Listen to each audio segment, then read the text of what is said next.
1968 ခုနှစ်မြန်မာနိုင်ငံတရားစီရင်ထုံးစာမျက်နှာနံပါတ်290ဒေါ်ရင်နု N1 appellants first မသိမ်းမြင့် respondent ဤစီရင်ထုံး audio book ကိုအထက်တန်းရှေ့နေဦးအောင်ခိုင်ဦးအထက်တန်းရှေ့နေဒေါ်ပြည့်ပြည့်ဖြိုးနှင့်တရားလွှတ်တော်ရှေ့နေဦးထိန်လင်းဦးတို့မိသားစုကစီစဉ်ဆောင်ရွက်ပြီးဒေါ်ယူပါစော်မင်းမှဖတ်ကြားခြင်းဖြစ်ပါသည် Civil First Appeal before ဦးစိန်သင်း Judge ဒေါ်ရင်နု N1 appellants first မသိမ်းမြင့် respondent Registration of Kaitima Adoption Act whether enacted to overcome the vast problem of ascertaining the real intention of the adoptive parent in adopting a person, whether the consent of the parent alone is contemplated by the Act. Hell, the registration of Kaitima Adoption Act was enacted neither to curtail nor to supplement the incidence of adoption recognized by the Burmese Buddhist law, but solely with a view to overcome the vast problem of ascertaining the real intention of the adoptive parent in adopting a person. The fact that the legislature had designedly used the words whose consent to the adoption is required by the Burmese Buddhist law clearly showed that it is not the consent of the parent alone which is contemplated by the Act. Therefore, the instrument of adoption wherein the grandmother as the guardian of the child had given her consent to the adoption is a valid deed of adoption executed in accordance with the terms of Section 5 of the Registration of Kaitima Adoption Act. Macron appellant first, Macron respondent, selected judgment and rulings 1872-1892, Lower Burma, page 25, Mami Kale first, Masuji, 4, LBR, 1907-1908, page 172, Maumya Maung first, Mamya Singh and others, AIR, 1936, Rangoon, page 518, refer to Ula P. 2 for the appellants, Mr. G.M. Banerjee for the respondent. U Sain Thin, Judge, the main point for consideration in this appeal is whether the respondent Matai Myin is the Kaitima daughter of the deceased Doleji, whose estate is the bone of contention between the litigants. The undisputed facts are as follows.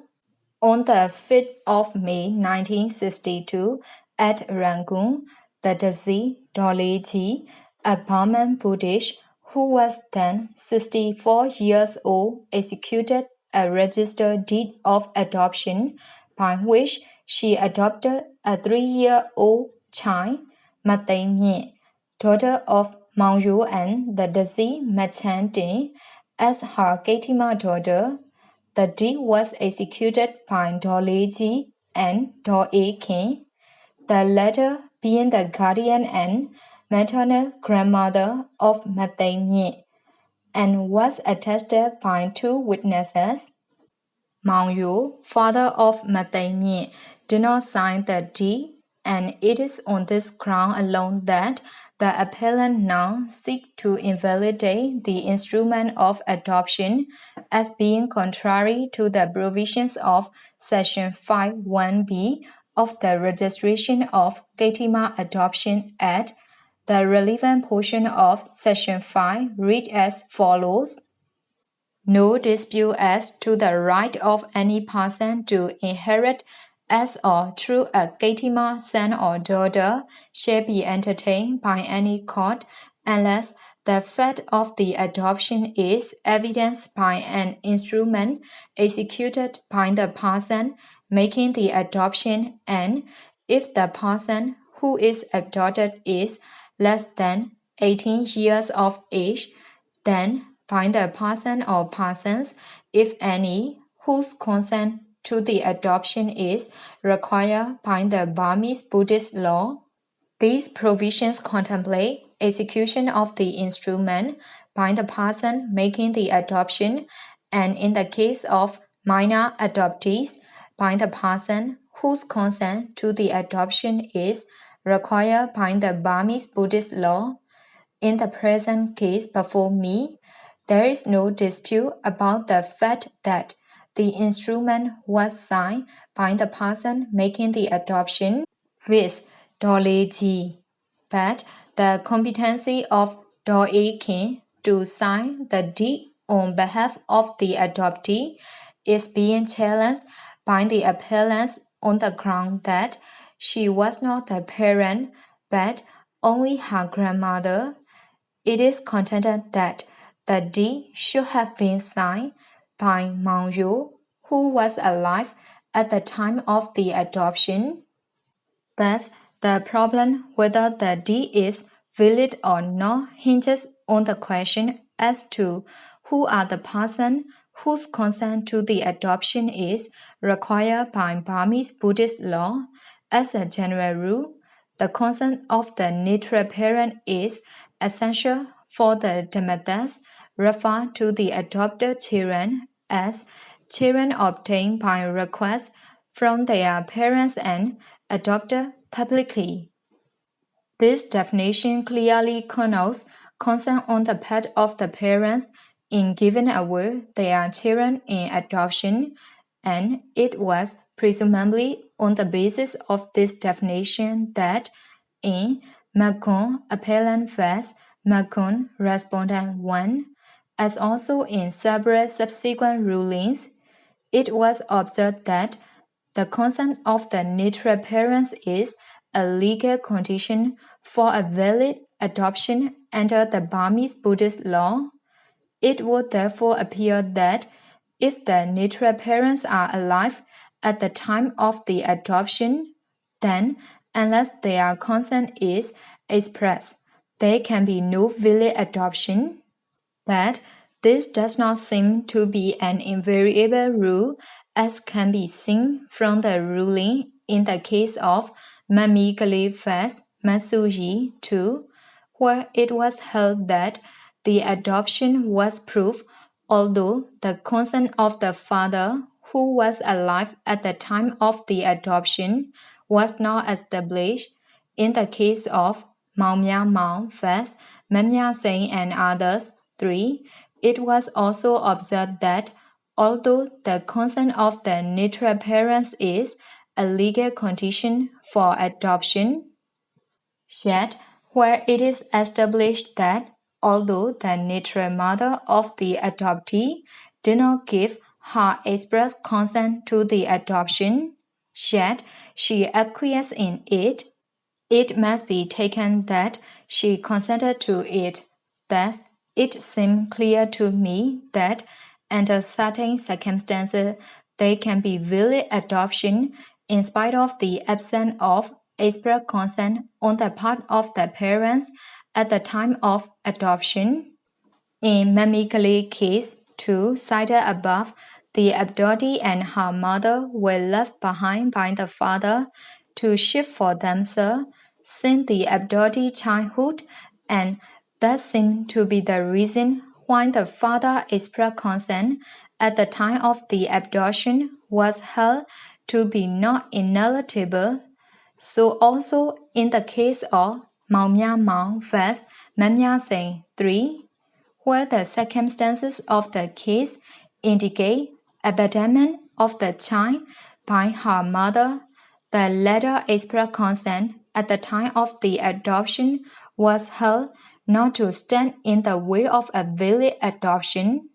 The principle is therefore clear in that where a parent whose attitude towards the child was such to indicate indifference toward its welfare, his express consent at the time of the adoption is not indispensable.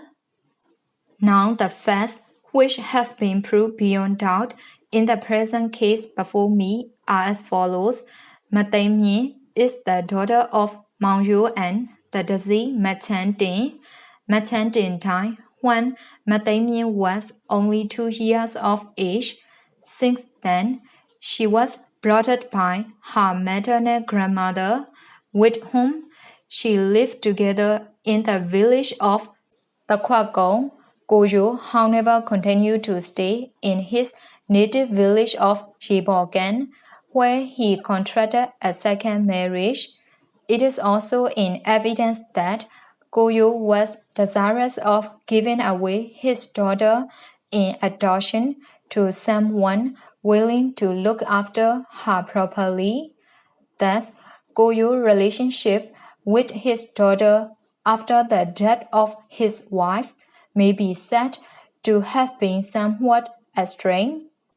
It was under such circumstances that Doleji, who was none other than the first cousins of Doe-king, executed the deed of adoption. Mao, although he was not a party to the deed, has come forward to give evidence signifying his assent to the adoption. Doe-king, who had the custody of the child at the time of the adoption, also signed the deed. Such being the case, it is hard to hold that just because the father who was living at the time of the adoption did not subscribe his signature to the instrument, the adoption is invalid. As pointed out above, it was Doe-king who had the custody of the child at the time of the adoption. It was she who brought up the child with the consent of its father, whose conduct was such as to indicate a party for his daughter. I would accordingly hold that, as a guardian of the child, Doe-king was the person whose consent alone was necessary under the circumstances of the case to effect a valid adoption under the Burmese Buddhist law. The Learned Counsel for the appellants argued that, as the registration of Gatiма Adoption Act deals with the right and status of a person, its terms must be construed strictly. He contended that, in case where a parent was alive, it must be the parent and no one else who must execute the deed of adoption. I do not, however, think that this was ever intended by the legislature. The registration of Gatima Adoption Act was enacted neither to curtail nor to supplement the incident of adoption recognized by the Burmese Buddhist law, but solely with a view to overcome the vast problem of ascertaining the real intention of the adopted parent in adopting a person. One of the requirements of Gatima adoption being the intention of the adopted parent that the child should inherit the sufficiency or otherwise of the proof of such intention has always been a matter of controversy, over which the courts have not been too consistent in coming to a uniform decision. Failing direct evidence of the intention, which was possible only in very exceptional case, it had to be inferred from the surrounding facts and circumstances, and it was therefore difficult, if not, when not impossible, to lay down definite principles to be followed in such case.